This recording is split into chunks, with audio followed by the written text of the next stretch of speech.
Assalamualaikum warahmatullahi wabarakatuh. Alhamdulillahi rabbil alamin. Wassalatu wassalamu ala asyrafil mursalin Nabiyyina Muhammadin wa ala alihi wa sahbihi ajma'in, amma ba'd.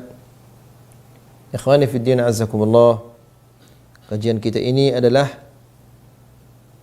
yaitu hikmah dan pelajaran di balik corona.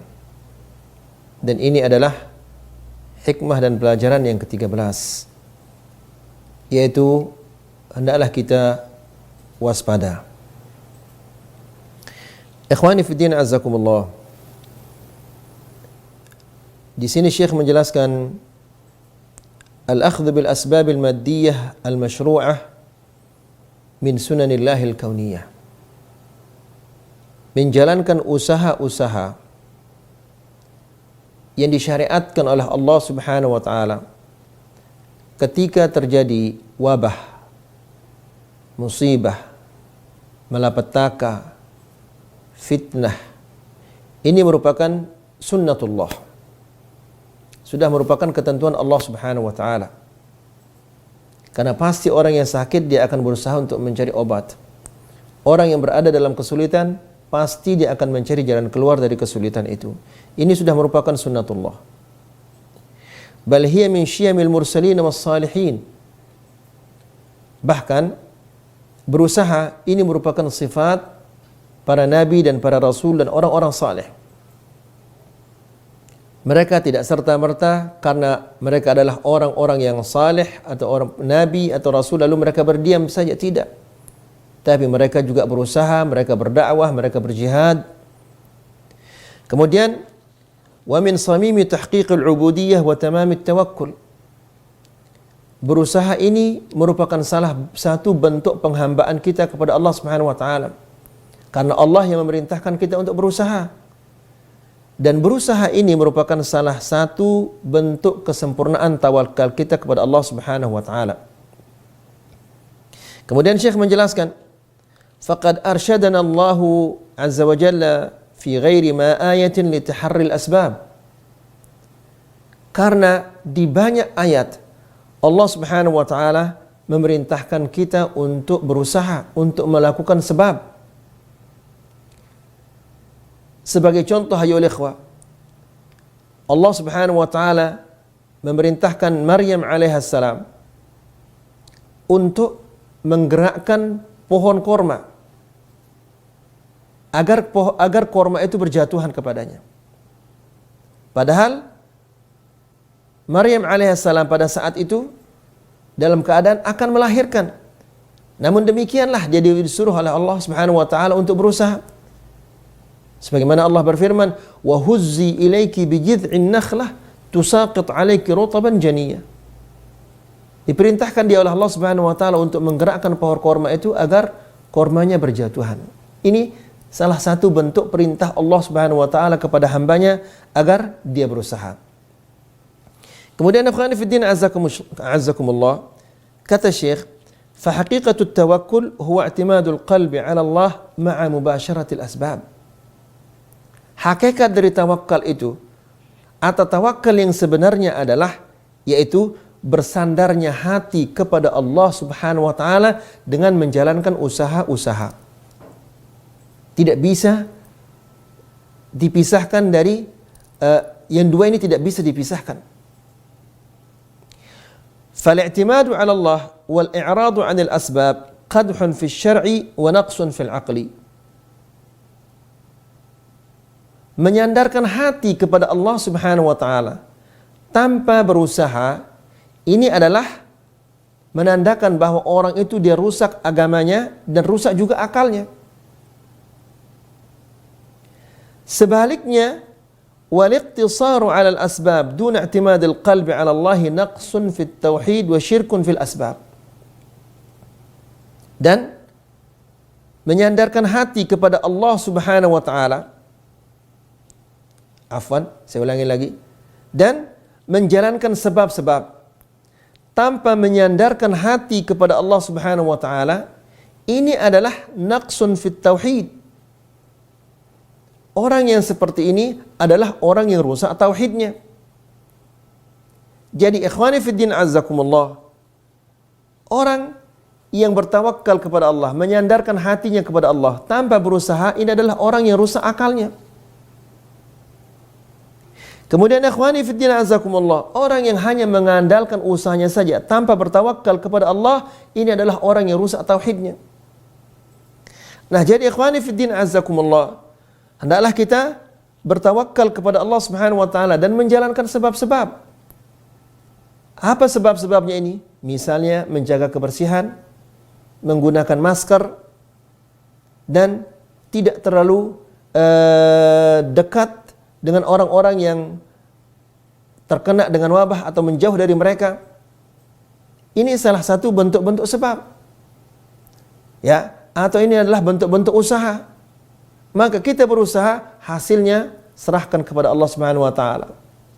Kemudian yaqulu al-Imam Ibnu Al-Qayyim rahimahullahu taala. Al-Imam Ibnu Al-Qayyim rahimahullahu taala mengatakan, "Fattawakkulu min a'zamil asbab allati yahsulu biha al-matlub." Perhatikan ini ayuhal ikhwah. Al-Imam Ibnu Al-Qayyim mengatakan, maka sesungguhnya tawakal itu merupakan sebab yang paling besar untuk mewujudkan apa yang kita inginkan dan apa yang kita harapkan. Karena dengan kita bertawakal kepada Allah Subhanahu wa taala, maka Allah Subhanahu wa taala pasti akan membantu. Sebagaimana Allah Subhanahu wa taala berfirman, "Wa man yatawakkal 'ala Allahi fahuwa hasbuh." Barang siapa yang bertawakal kepada Allah Subhanahu wa taala, maka Allah Subhanahu wa taala akan mencukupinya. Allah akan mewujudkan apa yang dia inginkan. Allah Subhanahu wa taala tidak akan membuatnya butuh kepada orang lain. Kemudian ikhwani fiddin azakumullah, wa yandafi'u bihil makruh, dan bertawakal merupakan sebab yang paling besar yang dengannya Allah Subhanahu wa taala menolak dari kita, menjauhkan dari kita segala kejelekan-kejelekan. Faman ankara al-asbab lam yastaqim minhu tawakkul. Barang siapa yang mengingkari sebab-sebab atau usaha-usaha yang diingkari, dia mengatakan bahwa usaha ini bukan bagian dari tawakal, maka ini adalah lam yastaqim minhu tawakkul. Tawakkalnya belum lurus jika hanya menyandarkan hatinya kepada Allah Subhanahu wa taala dan mengingkari usaha-usaha atau sebab-sebab ini.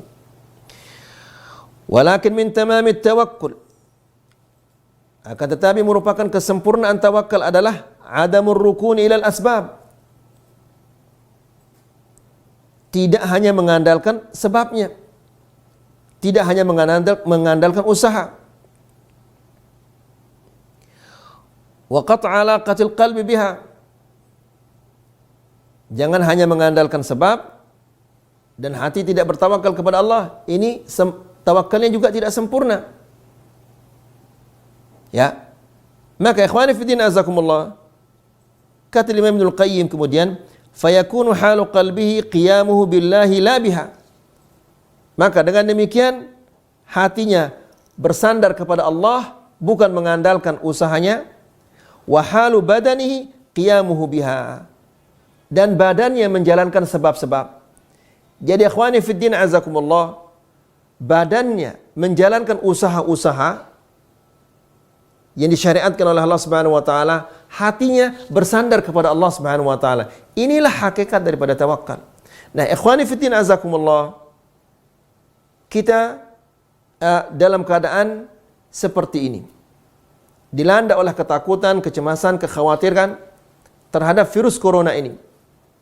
Maka hendaklah kita berusaha usaha-usaha yang disyariatkan oleh Allah. Perhatikan ya ikhwah, usaha-usaha yang disyariatkan oleh Allah.